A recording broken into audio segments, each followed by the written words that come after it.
March 14, 1944. The Dodge Chicago Aircraft Engine Plant on South Cicero Avenue was running 3 shifts, 24 hours a day, 7 days a week. The noise inside Bay 7 was constant and overwhelming. 18,000 workers, a third of them women, were building our 3350 duplex Cyclone engines for the B-29 Superfortress. These engines were the most powerful aircraft engines ever mass-produced, each one capable of generating 2,200 horsepower. Each one was also a potential death sentence. In the quality control section, inspectors moved between workstations with micrometers and gauge blocks, checking tolerances that had to be held to within thousandths of an inch. Most of the workers on the floor had never seen an airplane engine before Pearl Harbor. Now they were building machines so complex that even experienced mechanics struggled to understand them. The pressure was relentless. 4 B-29s were being completed every day at Boeing's Wichita plant alone, and every single one of them needed 4 engines. The mathematics were brutal. If the engines failed, crews died. If production slowed, the war effort stalled. There was no room for error, but errors were everywhere.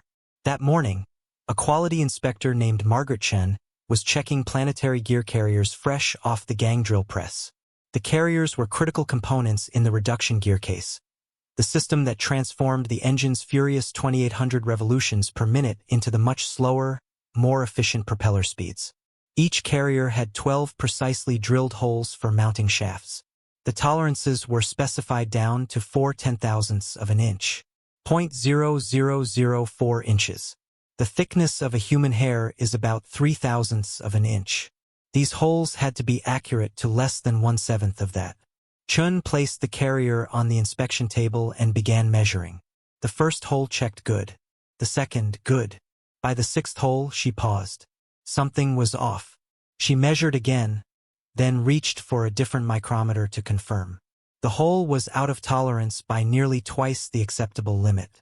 Not by much in absolute terms, perhaps 8/10,000ths of an inch, but in an engine generating over a ton of thrust, that tiny deviation meant catastrophic failure within hours of operation.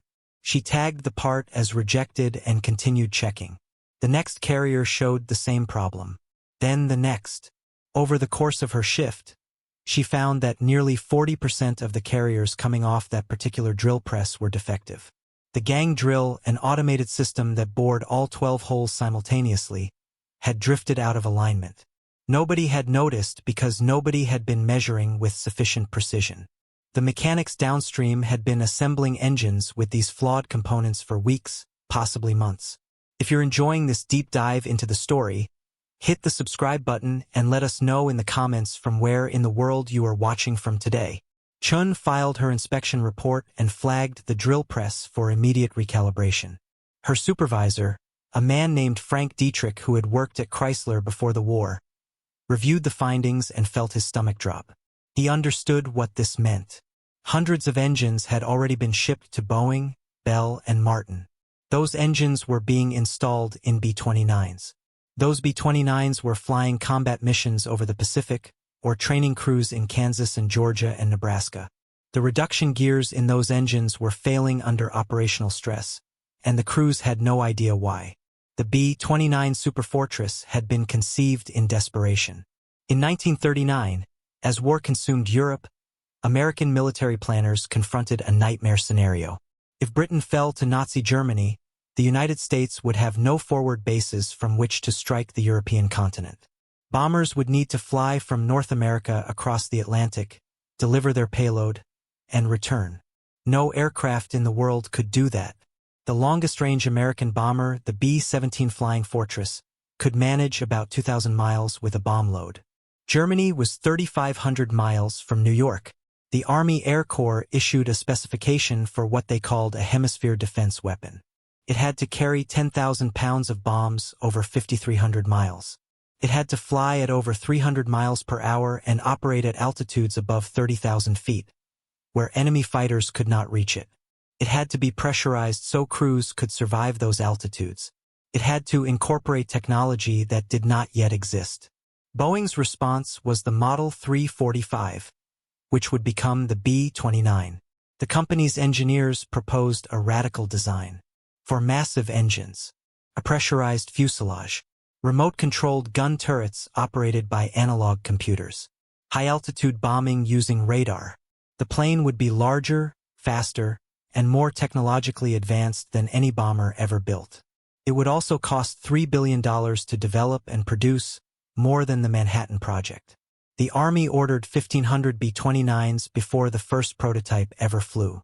On September 21, 1942, test pilot Edmund Allen lifted the B-29 prototype off the runway at Boeing Field in Seattle. The flight lasted 75 minutes and was considered successful despite several mechanical issues. But the engines troubled everyone who saw the data. The Wright R-3350 duplex cyclones were running hot, particularly the rear bank of cylinders. The cooling airflow through the nacelles was insufficient. The exhaust system created hotspots. The carburetor system distributed fuel unevenly, causing some cylinders to run lean and others rich. Allen, one of the most experienced test pilots in America, knew engines.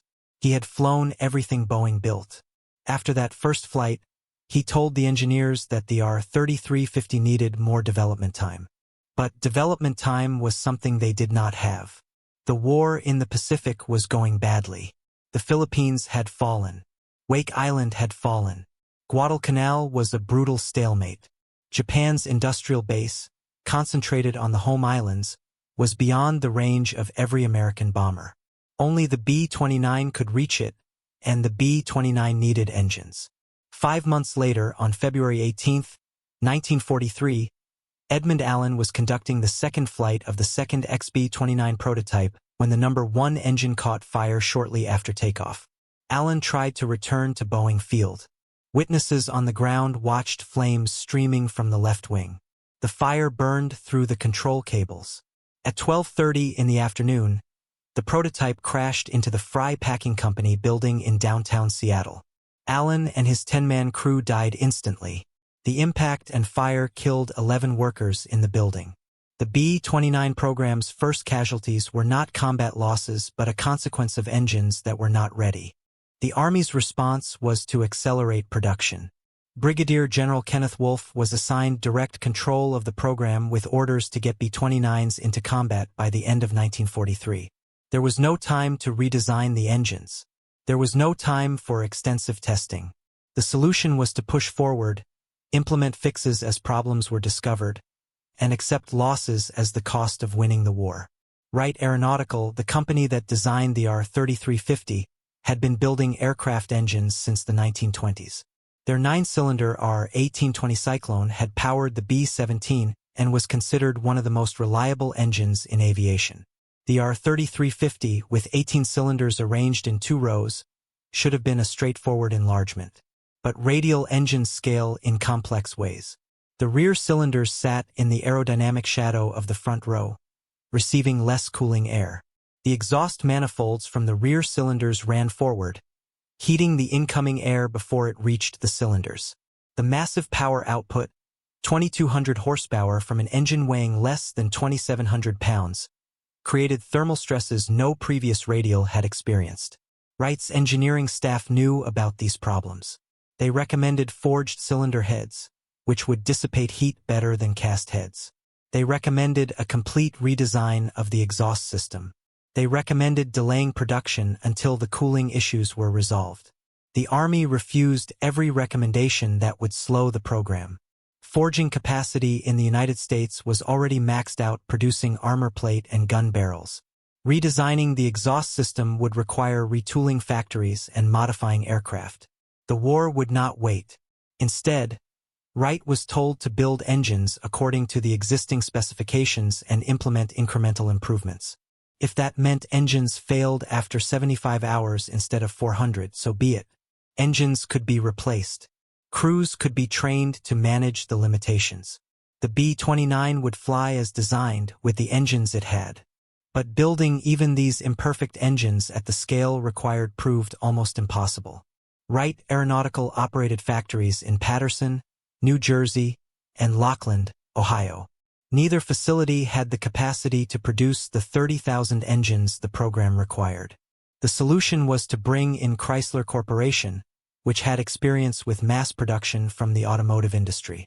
In 1942, Chrysler began construction of the Dodge Chicago aircraft engine plant on a 55-acre site on Chicago's south side. The facility was enormous, employing 18,000 workers at peak production. Unlike Wright's factories, which relied on skilled machinists and traditional manufacturing methods, Dodge Chicago was designed around automation and interchangeable parts. The philosophy was similar to Henry Ford's assembly line, but applied to engines of staggering complexity. This approach created new problems. Skilled machinists could feel when a tool was cutting wrong, could hear when a dimension was off. Automated machines could produce parts faster, but they could drift out of tolerance without anyone noticing. The gang drill press that bored the planetary gear carrier holes was a perfect example. It was designed to bore 12 holes simultaneously with precision to within 4/10,000ths of an inch. When properly calibrated, it saved enormous amounts of time compared to drilling each hole individually. But the machine had no feedback mechanism. If a drill bit wore down or a fixture shifted slightly, the holes would migrate out of position. The machine would keep running, producing defective parts, until someone physically measured them and discovered the problem. Quality control was supposed to catch these issues. Inspectors like Margaret Chin were stationed throughout the plant, checking dimensions on sample parts from each production run. But the scale of production made comprehensive inspection impossible. Dodge Chicago was producing over 2,000 engines per month by mid-1944. Each engine contained over 10,000 individual parts. Even with hundreds of inspectors, they could only check a small fraction of the components moving through the factory. The military's inspection standards required destructive testing of sample engines, running them at full power until they failed to establish time between overhaul limits. The early results were catastrophic. Engines were failing after 25 hours. The rear cylinders would overheat and discharge their exhaust valves. The valves, glowing red-hot, would be sucked into the combustion chamber and destroy the piston. Or the reduction gears would seize, freezing the propeller. Or the supercharger casing, made of magnesium alloy to save weight, would crack and catch fire. Magnesium fires were the nightmare scenario. Magnesium burns at 5,600 degrees Fahrenheit, hot enough to melt steel. Water makes magnesium fires worse, dissociating into hydrogen and oxygen that feed the flames. The B-29's engine fire suppression system used carbon dioxide, but it was designed for normal fuel and oil fires. Against burning magnesium, it was useless. Once a magnesium engine component caught fire, the entire power plant was doomed. The fire would burn through the firewall, described by crews as tin pans, and then melt the wing spar. Wing spar failure meant structural collapse. The aircraft would break apart in mid-air. Of the 414 B-29s lost during the war, 147 fell to enemy action. 267 were lost to engine fires, mechanical failures, and takeoff crashes. More Superfortresses were destroyed by their own engines than by Japanese fighters and anti-aircraft fire combined. In the first 6 months of operations, 10% of bombers that took off were lost per mission to mechanical defects alone. Crews joked grimly that they had 3 enemies: the Japanese, the weather, and the R-3350. The third was the most reliable killer. Back at Dodge Chicago, Margaret Chen's discovery of the out-of-tolerance drill press triggered an investigation. Engineers pulled service records for engines built with carriers from that machine. They contacted the Army Air Forces to determine which B-29s had received those engines. They began tracing failure reports back to specific serial numbers. The pattern that emerged was damning. Reduction gear failures had been attributed to poor lubrication, or contamination, or improper maintenance procedures. But the real cause was manufacturing tolerance. The planetary gear shafts were binding because their mounting holes were not concentric. Under the tremendous loads of takeoff power, the gears would jam, the case would overheat, and the entire reduction system would fail. Crews reported that propellers would suddenly become uncontrollable or freeze completely. The fix required recalibrating every gang drill press in the facility and inspecting every carrier that had been produced. Thousands of engines already in service would need their reduction gear cases replaced. The logistics were staggering, but there was no alternative. An engine with a defective reduction gear would fail. It was not a question of if, only when. Chen's inspection report, a single piece of paper filled with measurements and part numbers, had potentially saved hundreds of lives. But she would never know it. In wartime manufacturing, quality inspectors filed reports that disappeared into bureaucracy. They measured parts, rejected defects, and moved on to the next production run. The consequences of their work, the aircraft that did not crash, the crews that came home, were invisible. Only the failures were documented. The story of the B-29's engine crisis was not a single dramatic failure but thousands of small problems that accumulated into catastrophe. Cylinder cooling that was inadequate by a few degrees. Exhaust valves that seated imperfectly, causing blow-by and overheating. Fuel distribution that varied by a few % between cylinders. Reduction gear tolerances that were off by less than the width of a hair. Each individual problem seemed manageable. Together, they made the R-3350 one of the most dangerous engines ever put into production. Engineering fixes were implemented continuously throughout 1944 and 45. Propeller cuffs were added to direct more cooling air into the nacelle intakes. Baffles were redesigned to channel airflow onto the exhaust valves. Oil flow to the valve stems was increased. Asbestos shields were installed around push rod fittings to prevent oil leaks. Maintenance schedules were established requiring replacement of the upper 5 cylinders every 25 hours and complete engine replacement every 75 hours. These intervals were unheard of for aircraft engines, but they were necessary to prevent catastrophic failures. Near the end of the war, Wright finally developed a fuel injection system to replace the carburetors. The direct injection system solved the fuel distribution problem, delivering precise amounts of gasoline directly into each combustion chamber. This eliminated the hot spots caused by lean cylinders and reduced the risk of backfires that could ignite pooled fuel in the intake manifold. But the fuel injection system came too late for most combat operations. The majority of B-29s flew their missions with carburetor-equipped engines, managing their finicky temperament through careful pilot technique and aggressive maintenance. The crews who flew these engines into combat understood the risks in ways that no engineer at Dodge Chicago or Wright Aeronautical could fully grasp. For them, engine failure was not a statistical probability or a maintenance issue. It was the difference between coming home and dying in the Pacific. Lieutenant Dan Gotze was a co-pilot with the 505th Bomb Group stationed at Tinian Island. He arrived in the Pacific around Christmas 1944, just as the campaign against Japan was intensifying. On February 10, 1945, he flew his first combat mission as co-pilot on a B-29 named Slicks Chicks. The target was the Nakajima Aircraft Factory at Oda, northwest of Tokyo.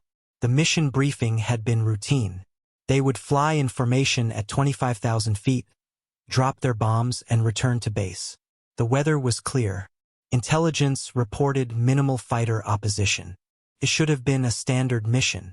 Just before bomb release, a Japanese fighter appeared in the formation. It had been hit by defensive fire from another B-29 and was tumbling out of control. The pilot was either dead or incapacitated. The fighter careened through the bomber formation like a missile. It struck Slicks Chicks head-on. The impact was catastrophic. The tail of Gotze's bomber separated and struck the number 4 engine of another B-29 named Diener Boy. Both aircraft went down. Gotze and his crew were killed. Diener Boy managed to limp back to base with 3 engines, but only because the damaged engine had not caught fire.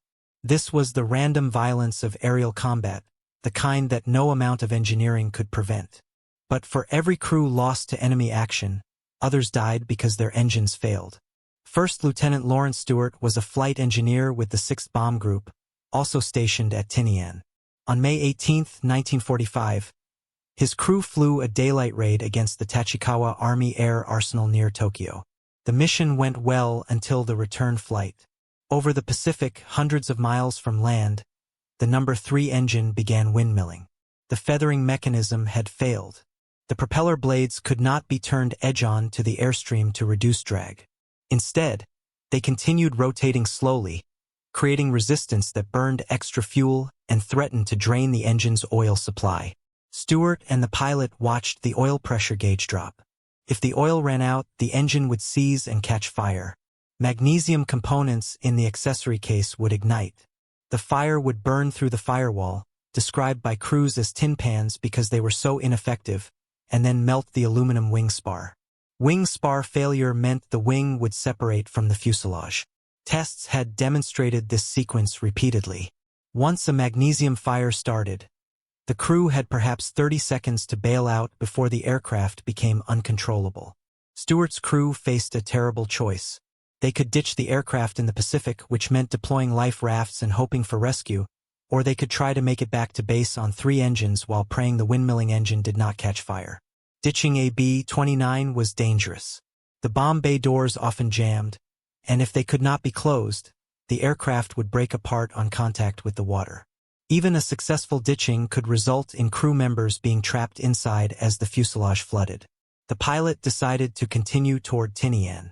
For hours, Stewart monitored the oil pressure and cylinder head temperatures on the windmilling engine. The oil pressure held. The engine stayed cool enough. They made it back. But hundreds of other crews were not so fortunate.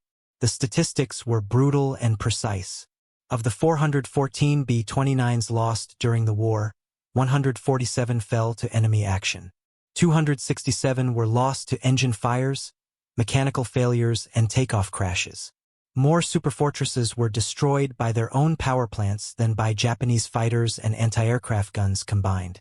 In the first 6 months of B-29 operations from China and India, mechanical failure rates exceeded combat losses.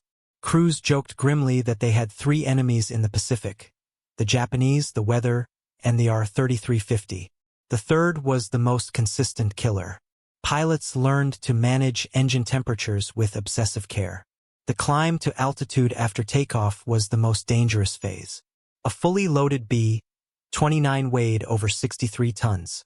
At that weight, it could barely climb. The engines ran at maximum power, generating tremendous heat while cooling airflow was inadequate at low speeds. Pilots had to balance engine power settings, cowl flap positions, and climb rate. Open the cowl flaps too much, and the increased drag would prevent the aircraft from gaining altitude. Keep them closed too long, and the cylinders would overheat and fail. The tropical airfields where B-29s operated made everything worse. At bases in the Mariana Islands, Saipan, Tinian, and Guam, daytime temperatures regularly exceeded 100 degrees Fahrenheit. The concrete runways absorbed heat and radiated it back, creating shimmering waves of superheated air. B-29s parked on the ramp with engines running had about 20 minutes before cylinder head temperatures reached critical levels. Any longer, and takeoff became impossible without risking immediate engine failure. Ground crews developed procedures to minimize engine runtime before takeoff. They would start engines in sequence, perform abbreviated checks, and taxi immediately. Pilots learned to check magnetos during the takeoff roll rather than during the static run-up, saving precious minutes of cooling margin. Even with these techniques, engine fires during takeoff were common enough that crews accepted them as operational hazards rather than emergencies. Captain Robert Rodenhouse was a B-29 pilot who flew multiple missions from the Marianas. He described takeoffs as desperate struggles for airspeed. The aircraft would use every foot of available runway, often departing with minimal safety margin. If an engine failed after the point of no return, when there was not enough runway remaining to abort, the pilot had only seconds to decide whether to continue flying on 3 engines or crash beyond the airfield perimeter. A fully loaded B-29 could not maintain altitude on 3 engines at sea level. It would have to jettison bombs and fuel just to stay airborne long enough to gain speed and altitude. Rodenhouse watched crews die during takeoff. He saw B-29s struggle into the air, engines screaming, only to lose power and crash into the ocean beyond the runway. He saw aircraft catch fire on the ground, the magnesium components burning with such intensity that rescue crews could not approach. He saw bombers return from missions with engine nacelles blackened by fire, the pilots having somehow coaxed failing engines back to base. This was the operational reality of the B-29 program, the cost of pushing immature technology into combat before it was ready. The engineering fixes that saved the B-29 came incrementally, each one addressing a specific failure mode but none solving the fundamental problem that the R-3350 was underdeveloped and overstressed. Propeller cuffs were added to the blades to direct more cooling air into the nacelle intakes. These were metal fairings at the base of each propeller blade that acted like scoops, forcing air into the engine cowling. The cuffs increased drag slightly but improved cooling significantly, particularly for the troublesome rear cylinders. Baffles inside the engine cowling were redesigned to channel airflow more efficiently onto the exhaust valves. The original baffles, thin sheets of aluminum that fit between the cylinder fins, had too much clearance. Cooling air would bypass the cylinders entirely, flowing around rather than through the tightly spaced fins. The redesigned baffles sealed more tightly, forcing air to flow where it was needed. This simple change reduced cylinder head temperatures by dozens of degrees, enough to make the difference between an engine that failed after 25 hours and one that lasted 75 hours. Oil flow to the valve stems was increased. The exhaust valves operated in a brutally hot environment, opening and closing hundreds of times per minute, while exposed to combustion temperatures exceeding 2,500 degrees Fahrenheit. Inadequate lubrication meant the valve stems would seize in their guides. A seized valve could not close properly. Combustion gases would blow past it, eroding the valve face and eventually causing the valve to discharge, meaning it would break free and be sucked into the combustion chamber where it would destroy the piston and cylinder. Darrell Landau, a squadron engineering officer with the 19th Bomb Group at Guam, discovered one of the underlying causes of swallowed valves late in the war.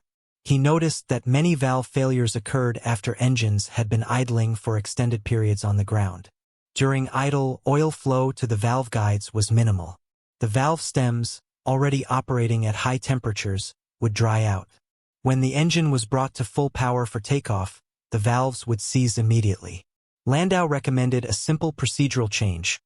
Run engines at higher power settings during ground operations to maintain oil flow. This modification alone reduced valve failures significantly.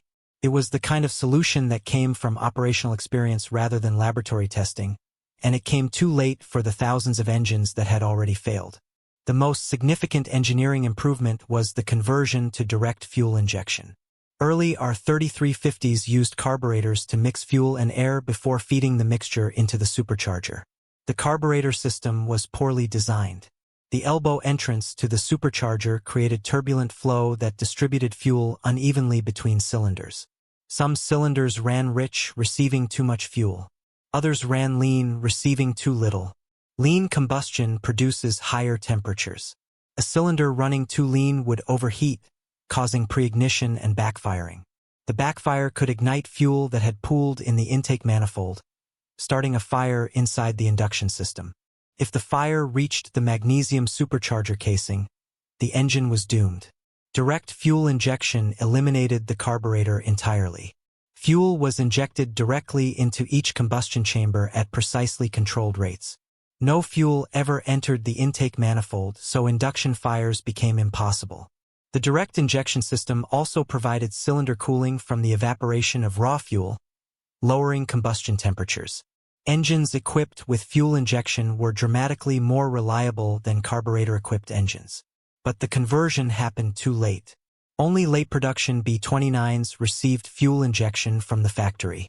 Retrofitting existing aircraft in the field was impractical given the complexity and the shortage of parts.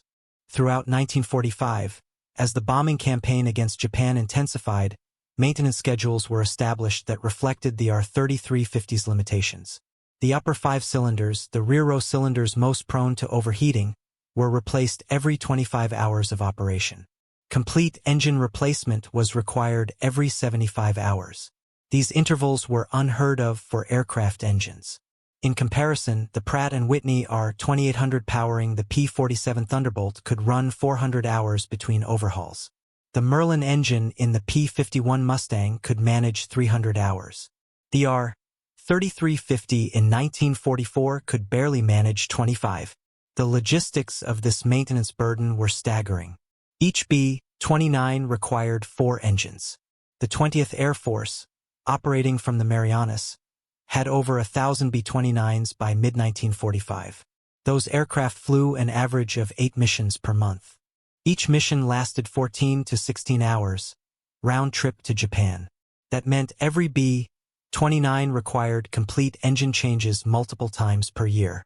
Spare engines had to be shipped across the Pacific, stored at forward bases, installed by ground crews working around the clock. The supply chain stretched from factories in the United States to depots in Hawaii to airfields on tiny islands 6,000 miles from home. Ground crews at Tinian, Saipan, and Guam worked under conditions that made engine maintenance extraordinarily difficult. The heat was constant. The humidity was oppressive. Spare parts were chronically short. Hangar space was limited, so most maintenance happened outdoors, exposed to sun, rain, and salt air. Mechanics would work through the night replacing engines, timing the work so aircraft would be ready for the next day's mission. They learned to perform engine changes in under 12 hours, a task that would normally take days. They developed shortcuts and workarounds, improvising solutions when proper parts were unavailable.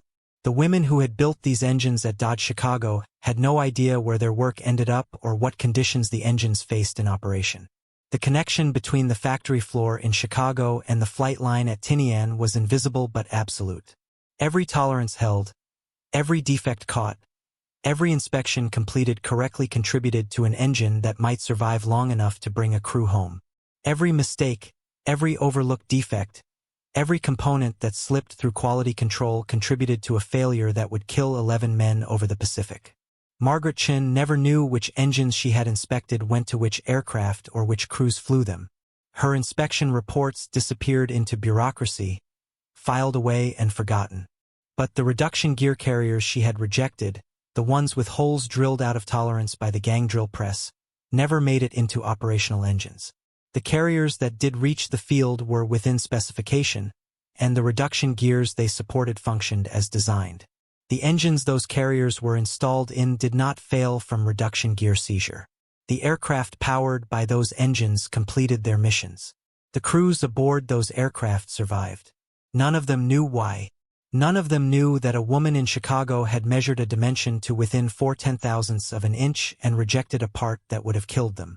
This was the hidden mathematics of wartime manufacturing, the invisible calculus of quality control. For every disaster that happened, dozens were prevented by people whose names no one remembered.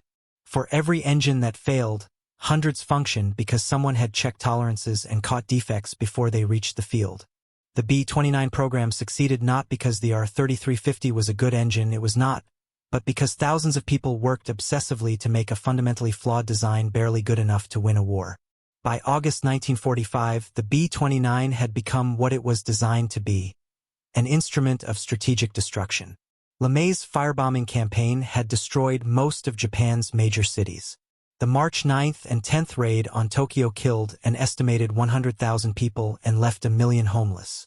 Similar raids against Osaka, Kobe, Nagoya, and dozens of smaller cities devastated Japan's industrial base and broke civilian morale.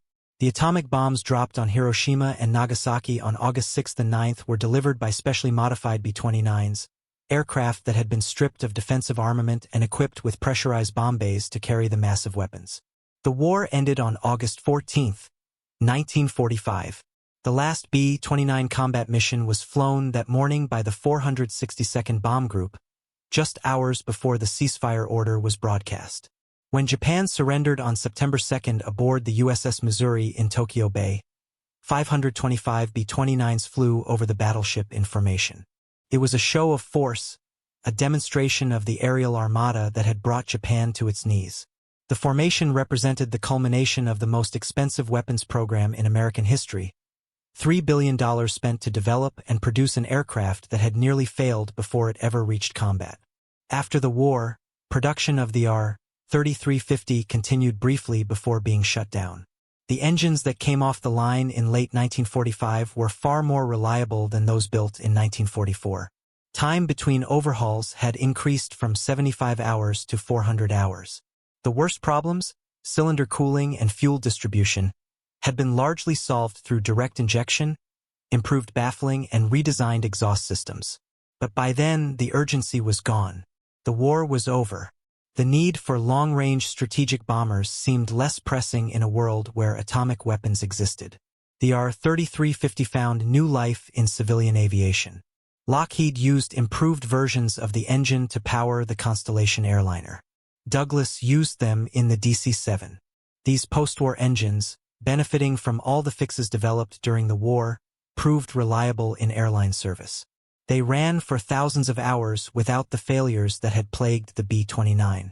Passengers flying from New York to Los Angeles in pressurized comfort had no idea they were being carried by engines that had once been notorious for catching fire and killing bomber crews. The B-29 itself remained in service longer than anyone expected.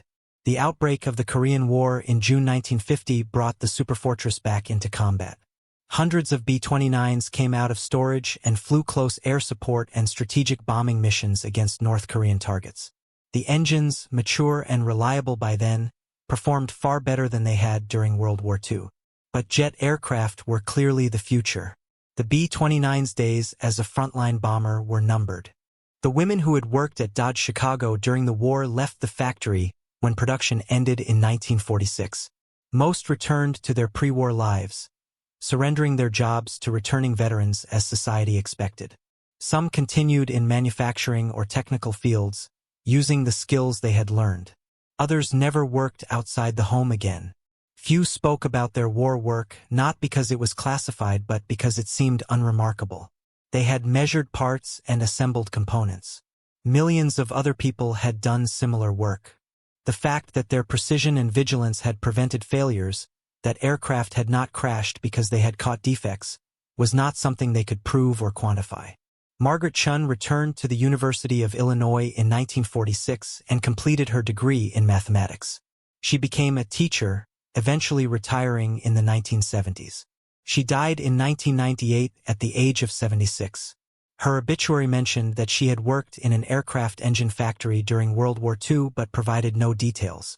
The inspection reports she had filed, the defects she had caught, the lives she had saved, were not mentioned because no one knew about them. The archives at Dodge Chicago contain thousands of similar reports, dry documents filled with measurements and part numbers. Most of the names are lost. But embedded in those numbers is a hidden history, a record of people who understood that small errors could cascade into catastrophic failures. They measured dimensions to within thousandths of an inch because that was what the job required. They rejected parts that were only slightly out of specification because slightly out of specification was enough to kill someone thousands of miles away and months in the future. They worked in obscurity, their successes invisible, their failures catastrophic. They prevented disasters that never happened, saved lives that were never counted, made possible victories that were credited to others. The B-29 Superfortress is remembered today as the aircraft that ended World War II, the bomber that dropped the atomic bombs and forced Japan to surrender. That narrative is not wrong, but it is incomplete.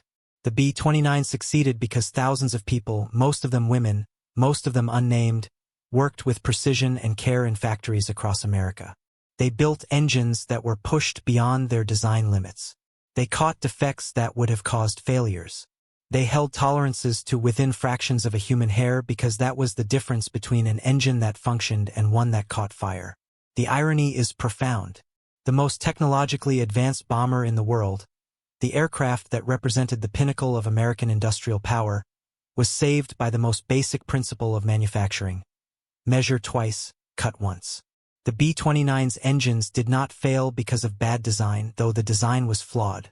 They did not fail because of inadequate engineering, though the engineering was rushed. They failed when manufacturing tolerances were not held, when inspections were not thorough, when quality control was insufficient. And they succeeded when someone like Margaret Chun measured a planetary gear carrier, found it out of specification by less than the width of a hair, and rejected it. For 10,000ths of an inch. That was the tolerance specified for the mounting holes in the reduction gear carrier. 0.0004 inches. It is a dimension almost impossible to visualize, smaller than anything the human eye can see, smaller than most people can imagine. But in an engine generating over a ton of thrust at 3,000 revolutions per minute, that tiny deviation was the difference between success and catastrophic failure. That was what Margaret Chun understood when she placed her micrometer on the gear carrier that morning in March 1944. That was what every quality inspector understood when they checked dimensions and rejected defects. The difference between victory and defeat, between life and death, could be measured in 10,000ths of an inch. The legacy of the B-29 program is complex. It demonstrated that American industry could design, build, and deploy advanced technology at a scale no other nation could match. It proved that strategic bombing could force an enemy to surrender without invasion. It ended a war and saved hundreds of thousands of lives that would have been lost in an invasion of Japan. But it also revealed the cost of rushing technology into service before it was ready. 267 B-29s lost to mechanical failure. Nearly 3,000 crewmen killed by their own engines. Billions of dollars spent on a bomber that almost failed. The people who saved the B-29 were not the generals who ordered it into production or the engineers who designed it. They were the workers who built it, the mechanics who maintained it, the inspectors who measured it. They were people like Margaret Chen, whose name appears on no memorials, whose contributions are recorded in no history books, whose work is remembered by no one. They were the invisible army of quality control, the men and women who held the line between acceptable and unacceptable, who refused to let defects pass, who understood that their vigilance mattered even when no one was watching. That is the real story of the B-29's engines. Not a story of technological triumph, but of human vigilance. Not a story of brilliant design, but of meticulous manufacturing. Not a story of dramatic breakthroughs, but of countless small decisions, each one made by someone who understood that precision mattered. For 10,000ths of an inch, a dimension smaller than a speck of dust. A tolerance that could only be held by someone who cared enough to measure carefully and reject what did not meet specification. That was what saved the B-29. That was what won the war. Thank you for watching. For more detailed historical breakdowns, check out the other videos on your screen now and don't forget to subscribe.